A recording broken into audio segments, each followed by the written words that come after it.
Sapa Indonesia Malam kembali menghadirkan informasi. Pada Rabu sore, penyidik Polda Metro Jaya kembali memeriksa Presiden ke-7 Joko Widodo di Mapolresta Solo terkait laporan tudingan ijazah palsu. Pemeriksaan terkait melengkapi berkas perkara yang sebelumnya dikembalikan kejaksaan.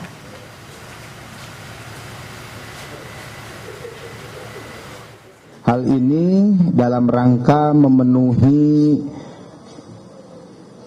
pemenuhan berkas perkara sebagaimana petunjuk-petunjuk yang sudah disampaikan oleh Kejaksaan Tinggi DKI yang disampaikan melalui P19 yang kemarin sudah kami terima, dan kami insya Allah sesegera mungkin akan mengirimkan kembali berkas perkara tersebut sebagaimana petunjuk-petunjuk yang disampaikan oleh pihak jaksa penuntut umum. Dalam pemeriksaan kemarin, Jokowi mendapat sekitar 10 pertanyaan. Menurut kuasa hukum, Jokowi juga menjelaskan proses perkuliahannya di Universitas Gadjah Mada. Hal ini untuk melengkapi berkas sebelum dilimpahkan ke kejaksaan. Ada pemeriksaan tambahan, tapi untuk keterangan dan penjelasan biar penasihat hukum yang nanti menjelaskan secara rinci. Ya. Oke, makasih. Jadi dari 10 pertanyaan tersebut tentunya banyak sub pertanyaan juga yang tadi Pak Jokowi juga menjelaskan, dan prosesnya kebanyakan itu mengenai proses perkuliahan Pak Jokowi ketika di UGM dulu. Contohnya mungkin mengenai pada saat pembuatan skripsi dulu seperti apa, dan dari Pak Jokowi menjelaskan juga alurnya seperti apa, dan itu nanti akan digunakan oleh para penyidik tentunya untuk nanti dilimpahkan juga ke kejaksaan. Tersangka kasus ijazah Jokowi, Roy Suryo, mengomentari pemeriksaan kembali Jokowi usai pengembalian berkas dari kejaksaan sebagai sesuatu yang aneh. Roy berkelakar menyebut polisi seperti radio karena hanya bisa omong saja soal bukti-bukti untuk mentersangkakan dirinya. Lakukan ini adalah suatu koreksi yang benar terhadap kemarin yang katanya sudah dilimpahkan dan memang dibalikkan, dan lucu banget ketika dikembalikan. Sekarang kita tahu sendiri, kemarin juga Jokowi masih diperiksa lagi di Polresta Surakarta dengan 10 pertanyaan. Aneh banget, katanya sudah dilimpahkan kok masih ada pertanyaan lagi, dan polisi juga katanya masih mencari bukti lagi ke Jogja dan ke Solo. Mau gimana caranya bukti lagi? Katanya sudah ada 719 bukti. Ya, 719 bukti. Kemudian sudah ada katanya 120 sekian saksi, ada 22 ahli. Ya, itu memang membutuhkan tidak profesional. Jadi itu mungkin mereka hanya bisa omong tok ya gitu. Kalau main gur ngomong tok ya kayak radio. Nek gur ngomong tok ya itu radio aja bisa gitu ya. Apakah keterangan baru dari Jokowi akan membuat berkas perkara Roy Rismond dan Tifa lengkap dan berujung pada persidangan? Kita bahas bersama kuasa hukum Roy Suryo, Ahmad Kosinudin, dan kuasa hukum Joko Widodo, Rifai Kusuma Negara. Selamat malam, Bapak-bapak. Malam semuanya. Saya ke Bung Rifai dulu ya. Jadi itu gimana hasil pemeriksaan kemarin, apa saja yang ditanyakan kepada Pak Jokowi? Oke, jadi saya sih tidak mendampingi ya kebetulan teman-teman di sana, tapi kami mendapat report bahwa pemeriksaan sudah berlangsung sekitar 3 sampai 4 jam, ada 10 pertanyaan inti, tapi total isi belasan lah ya. Karena ada pertanyaan pembuka penutup. Ya, betul tadi oleh rekan Yakub disampaikan, intinya mendalami lagi, mendetailkan setiap peristiwa ya. Seperti misalnya skripsi itu bagaimana proses pembuatan judul, lalu kapan diserahkan ya. Dulu kan mungkin pertanyaan hanya umum-umum aja, betul skripsi. Nah, sekarang didetailkan satu persatu, termasuk juga sebenarnya yang didalami adalah terkait dengan objek yang kita laporkan, misalnya dilihat langsung kata-kata mana yang membuat Anda misalnya merasa harkat martabatnya terhina gitu ya, atau mana yang fitnah, mana yang penghinaan, itu satu persatu dibuka dan dibedah satu persatu. Jadi memang lebih sifatnya sih sama, keterangannya nggak jauh, tapi didetailkan saja. Apakah detailnya. Bung Kozinudin melihat artinya pemeriksaan sebelumnya terburu-buru, tidak teliti? Dua hal ya yang terkonfirmasi ya. Pertama, ya memang itu terburu-buru. Yang kedua, justru ini adalah bagian dari tindak lanjut pertemuan sejumlah tokoh nasional, termasuk tim kami, Pak Abraham Samad, dengan Presiden Prabowo Subianto di 30 Januari yang lalu. Dan di antara pertemuan tim kami dengan Presiden, Di antaranya adalah keluhan tentang soal kriminalisasi termasuk kasus ijazah palsu, dan memang ada pesan dari arahan Presiden agar penanganan kasus ini harus hati-hati, tidak boleh kemudian dilakukan secara serampangan, katakanlah demikian. Dan memang setelah itu di tanggal 2 Februari 2026 kemudian Humas Polda Metro Jaya Kombes Pol Budi Hermawan mengkonfirmasi berkas telah dikembalikan oleh jaksa. Dan menariknya memang ada 3 petunjuk penting dari jaksa. Yang pertama melakukan pendalaman terhadap keterangan saksi, yang kedua melakukan pendalaman terhadap keterangan ahli, dan yang ketiga melakukan pendalaman terhadap keterangan bukti-bukti. Dan dalam konteks ketiga itulah kami kemarin sudah mendatangi Polda Metro Jaya untuk memastikan bukti laboratorium forensik itu harus ditempuh proses yang independen, karena setidaknya bukti yang independen itulah akan mengkonfirmasi bahwa memang sudah ada pembuktian yang paripurna, sehingga tidak versi dari penyidik saja, sehingga klien kami diberi ruang untuk membela diri bahwa penelitiannya itu memang ilmiah, dibuktikan dengan tim independen juga bisa melakukan penelitian dan hasilnya juga bisa dikomparasikan begitu. Nah, adapun terkait pemeriksaan dalam konteks saksi, dalam ini saksi pelapor, itu juga tidak lepas dari petunjuk jaksa, di mana salah satunya adalah melakukan pendalaman terhadap keterangan saksi-saksi. Ada 2 saksi tentu yang relevan. Yang pertama saksi pelapor itu sendiri, dan memang apa yang terjadi itu sebenarnya mengkonfirmasi banyak sekali anomali dan kontradiksi dalam pemeriksaan. Misalnya kalau kita bicara tentang status atau riwayat akademik Joko Widodo itu kan dari versi UGM saja berbeda. Misalnya Prof. Ova Emilia dalam 2 keterangan resmi itu menyebut 2 tanggal kelulusan yang berbeda. Yang pertama disebut 5 November 85, yang kedua 23 Oktober 85. Tentu hal-hal yang demikian kan perlu didetailkan, dikonfrontasi kepada pihak yang lulus. Ini yang benar mana? Misalnya juga soal KKN, versi Bareskrim dengan versi pelapor saudara Joko Widodo kan berbeda, ada 85 dan kemudian 83. Yang benar yang mana? Nah, termasuk soal-soal berkaitan dengan misalkan skripsi. Skripsi itu ada banyak anomali dan kontradiksi. Anomalinya misalnya tidak ditandatangani, apakah itu lazim, apakah itu sebuah penyimpangan, saudara sendiri dulu menerimanya, apakah ada tanda tangan atau tidak. Tentu ini kan perlu diklarifikasi, agar apa? Agar menjadi jelas dalam proses penyidikan ini, apakah benar saudara Joko Widodo itu telah menempuh studi yang benar di UGM, memiliki ijazah yang benar di UGM, sehingga katakan ketika ada penelitian yang menyimpulkan ijazah saudara Joko Widodo itu palsu, dianggap telah merendahkan dirinya serendah-rendahnya atau menjatuhkan kehormatannya sehina-hinanya. Nah, itu yang saya pikir perlu didalami. Ke Bung Rifai, apa tanggapannya soal tadi keraguan-keraguan dan ada bukti-bukti yang tidak dianggap sinkron begitu? Ya, kembali lagi ini kan sebenarnya kan proses petunjuk dari jaksa ini sesuatu yang sebenarnya alamiah lah ya. Karena bagaimanapun ini kan sekarang polisi ingin menyerahkan seluruh berkas tanggung jawab kepada jaksa. Sebelum jaksa mengambil alih, tentunya ya jaksa juga akan melihat dulu apa nih yang akan kami ambil alih kan begitu kan. Dan dia juga melihat dari berbagai angle, termasuk juga melakukan check and balance. Itulah tujuannya kenapa ada proses pratut seperti pra penuntutan ya. Dan di sini rupanya jaksa akan melihat ini perlu dilengkapi lagi. Karena apa? Nanti setelah ini kan jaksa selanjutnya akan membawa ini ke persidangan. Beliau yang akan bertarung di persidangan. Tentunya misalnya beliau minta ini dilengkapi, ditambahkan pun itu sesuatu yang wajar untuk istilahnya lebih kurang melengkapi seluruh peralatan yang dia perlukan untuk nanti bertarung di persidangan. Jadi memang ini alamiah dan perlu disupport ya, apapun yang diminta oleh jaksa sepanjang memang logis berdasar hukum kita support ya. Dan kalau saya lihat khususnya untuk yang Pak Jokowi, menurut saya juga pertanyaan-pertanyaan sangat wajar ya. Dan ini sebenarnya kan nantinya membuat jaksa sendiri menjadi confirm untuk bisa nanti menjalani persidangan. Dan dia harus bertanggung jawab sampai kasasi kan. Panjang proses ini, makanya kami mensupport apapun yang diminta jaksa untuk bisa lebih didalami ya. Termasuk juga ada beberapa mungkin tambahan selain soal pendalaman. Terkait dokumen-dokumen juga ada beberapa yang ingin dia konfirmasi lagi, termasuk mungkin juga ada beberapa data yang akan berbeda tadi ya. Itu juga memang harus diluruskan. Cuma kan kembali lagi, ini kan peristiwa 41 tahun yang lalu. Jadi wajar aja orang mungkin salah membaca atau slip tongue.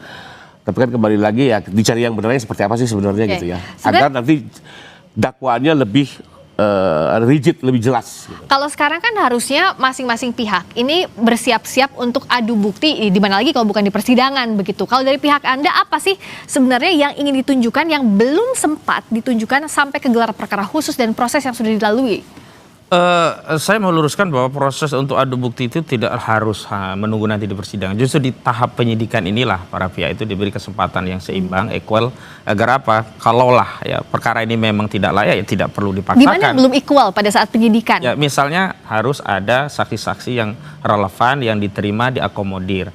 Termasuk juga tentang tes laboratorium forensik independen gitu. Terlepas memang tidak diatur KUHP, tapi faktanya ada presiden penyidik bisa mengambil kebijakan tanpa mengikuti KUHP juga terjadi, misalnya saat memberikan akses kepada dokumen bukti ijazah saat gelar perkara khusus, itu kan tidak diatur di KUHP. Bahkan dibuka segelnya, itu kan sebenarnya bertentangan dengan KUHP, tetapi kebijakan penyidik demi equalnya ternyata dilakukan. Saya pikir tahapan itu bisa naik, tapi yang menarik lagi sebenarnya baliknya berkas ini kan mengkonfirmasi memang yang kami sebut kritik terhadap SOP Solo.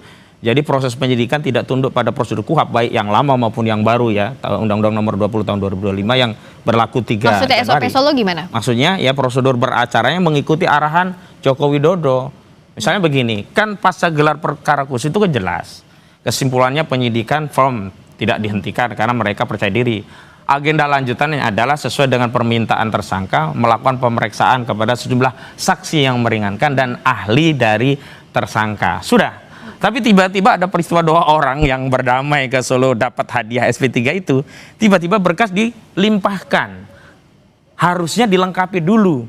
Itu kan menunjukkan bahwa memang ada semacam tekanan psikologi seolah-olah kalau yang lainnya tidak mengambil restoratif justice maka kalian akan disidang, kalian akan masuk penjara. Nih loh, berkas sudah dilimpahkan. Padahal harusnya saat itu prosedurnya yang harus dilakukan oleh penyidik Polda Metro Jaya bukan melimpahkan karena memang belum lengkap. Karena Polda sendiri menyatakan harusnya melengkapi saksi Saya mau konfirm dulu soal SOP Solo tadi yang diragukan oleh Bung Kosinudin. Ya, ini kan kembali lagi pendapat ya.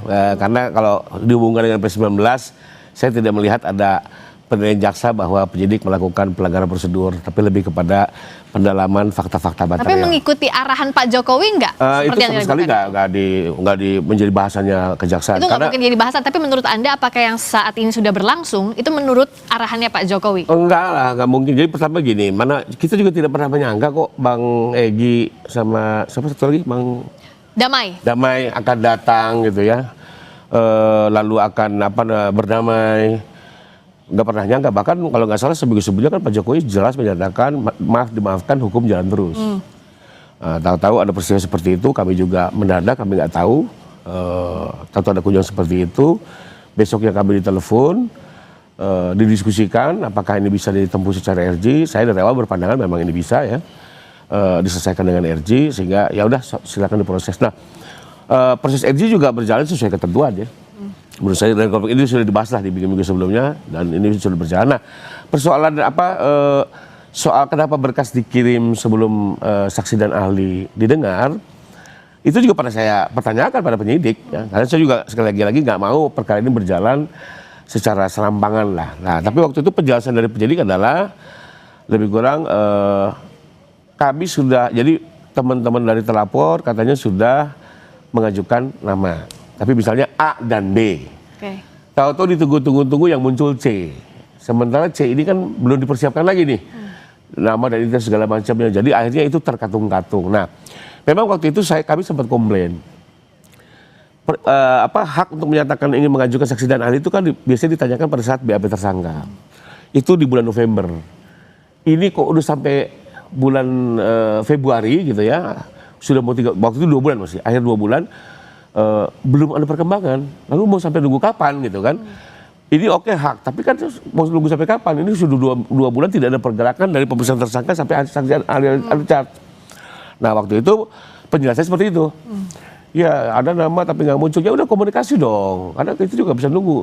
Di satu sisi di Undang-Undang Lembaga Perlindungan Saksi Korban pun punya hak untuk meminta laporannya segera disidangkan. Jadi perhatikan juga, jangan hanya hak tersangka diperhatikan, hak korban juga diperhatikan. Tapi kami tetap minta mereka seimbang. Nah, entah gimana, atau berkas dikirim ya. Sekalipun juga sebenarnya bukan itu harapan kami tadinya ya. Dipercepat pemeriksaan, atau kalau memang confirm teman-teman nggak mau mengajukan saksi dan ahli, toh masih ada kesempatan di persidangan. Tapi singkat cerita akhirnya berkas dikirim, lalu juga saksi dan ahli sudah diperiksa, ya kami setuju lah. Artinya dilakukan pelayanan secara seimbang. Nah, sekalipun saya agak beda pandangan yang terkait bahwa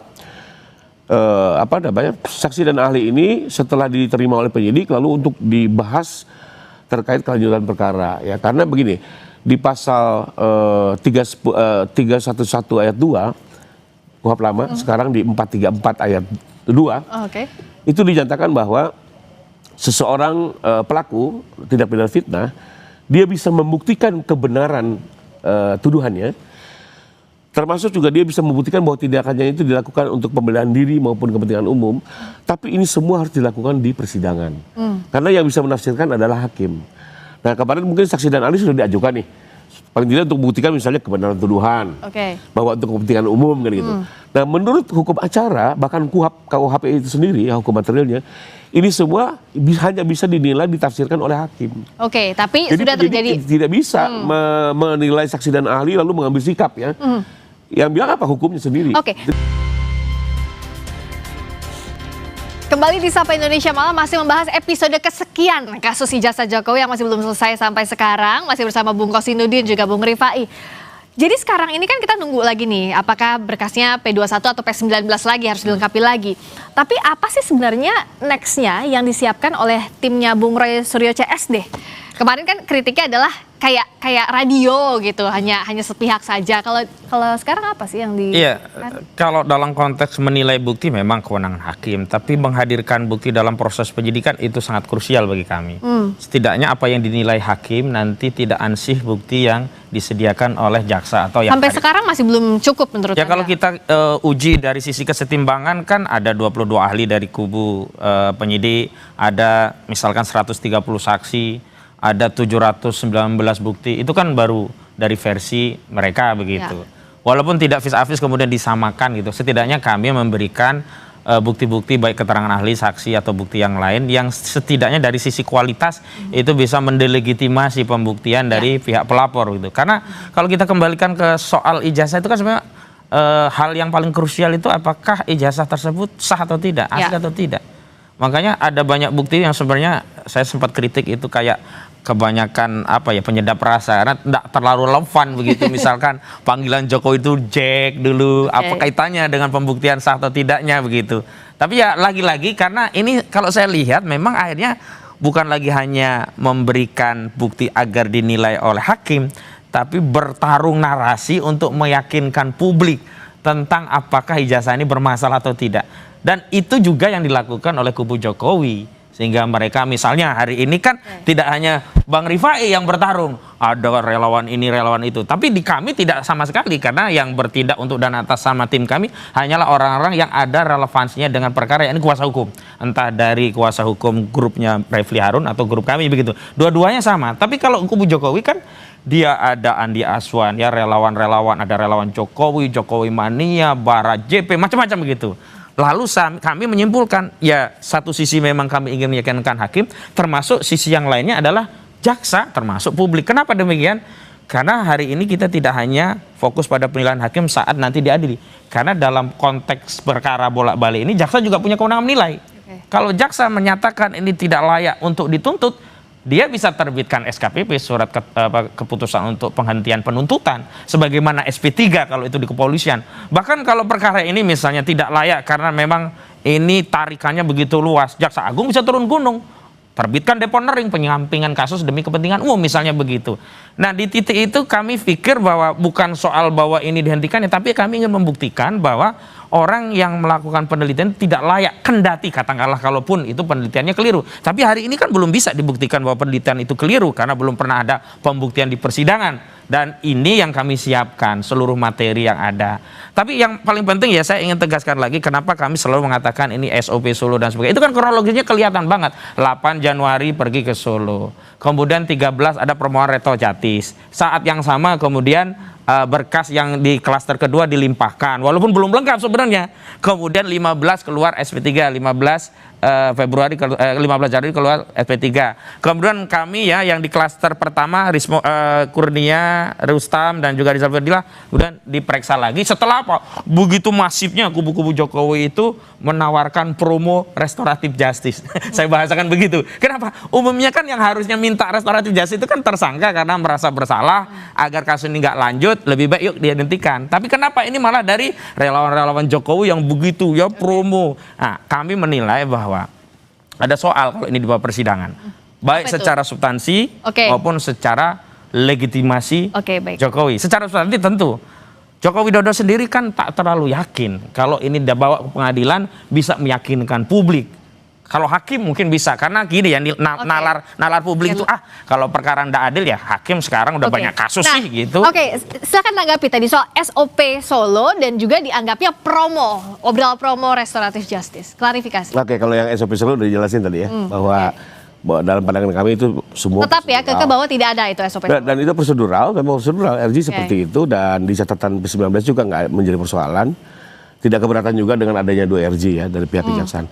Nah, yang kembali lagi soal promo ya, saya kembali lagi sebenarnya itu kan bukan statement dari kami ya. Kalau penasihat hukum kami nggak pernah menawar-nawarkan tapi apa yang dilakukan oleh relawan ya itu juga di luar kompetensi kami untuk menilai. Tapi kalau dari kami sih clear, yang kami dapatkan dari Pak Jokowi adalah kembali lagi seminggu sebelum terjadinya perdamaian di Solo, kami malah dapat konfirmasi lebih kurang dimaafkan selesaikan secara hukum. Sehingga kami juga waktu itu tidak melihat ada peluang-peluang RG. Termasuk waktu diinformasikan tentang RG, kami juga sedikit mendebate gitu ya. Karena permintaan Pak Jokowi kan awalnya adalah dibuat ALP ini tidak lain tujuannya agar persoalan ijazah clear and clear dikuatkan oleh putusan pengadilan yang berkekuatan hukum tetap ya. Kedua, nama baik beliau dipulihkan. Kenapa perlu ada putusan pengadilan? Karena ini jangan sampai 2 tahun hilang isu, tahun ketiga atau 3 tahun lagi muncul lagi dengan pemain baru. Nah, nggak selesai berita-berita ini. Nah, lalu pada saat masuk RG kita tanya, ini maksudnya arahnya seperti apa? Karena kalau bisa RG semua, tujuan utama kan tidak tercapai. Beliau bilang enggak, ini kan masalah kemanusiaan, masalah karena beliau sakit dan segala macamnya. Selanjutnya silakan jalan. Ini tidak ada promo itu ya? Nah, makanya saya juga agak aneh gitu ya, atau ada promo-promo gitu ya, tapi bukan promo lah, mungkin hanya tawaran.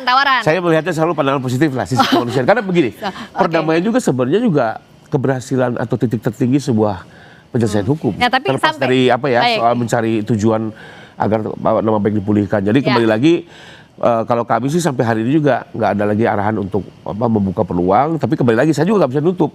Tahu-tahu misalnya nih lagi Ramadan, tahu-tahu ada lagi tambah 3, kami kan sebagai lawyer nggak mungkin nolak. Tapi kalau kluster Anda tidak ada ya, tidak akan tertarik untuk RJ itu ya? Ya, singkat. Tidak ada, tapi kembali kalau apa yang disampaikan Joko Widodo kan terkenal dengan the man of contradictive gitu loh. Nah, saya mengutip pernyataan Saiful Huda ya dari ex relawan Jokowi ya dari Harimau Jokowi, dia menyatakan ya terbiasa memanipulatif. Nah, terbukti tidak ada kata maaf iya, tapi proses hukum jalan terus, buktinya juga enggak terjadi restoratif justice, SP3 selesai. Artinya memang hari ini kita tidak bisa melihat ini ansih dalam konteks apa yang dibicarakan, tetapi apa yang dilakukan. Dan yang paling penting saya pikir kalau kita bicara SOP Solo ya, pemeriksaan Joko Widodo di Solo itu juga bagian dari itu. Kenapa? Semestinya kalau dia siap ya ke 7.000 kecamatan, 518 kota atau kabupaten, bahkan setidaknya 38 provinsi untuk PSI. Kenapa dia tidak bisa datang ke Polda Metro Jaya? Tapi pihak Anda bersikukuh bahwa tidak ada itu ya, semua based on prosedur yang semestinya. Termasuk yang dari pemeriksaan di Solo, jadi saya perlu sampaikan, kemarin pun yang diperiksa bukan hanya Pak Jokowi, tapi ada puluhan saksi, karena memang ini mayoritas saksi orang Jogja dan Solo, sehingga polisi untuk membantu pelayanan memusatkan pemeriksaan di Solo. Mari kita akan lihat episode selanjutnya. Proses pembuktian masih panjang nampaknya. Terima kasih banyak Bung Kosinudin, terima kasih juga Bung Rifai sudah hadir di Sapa Indonesia Malam.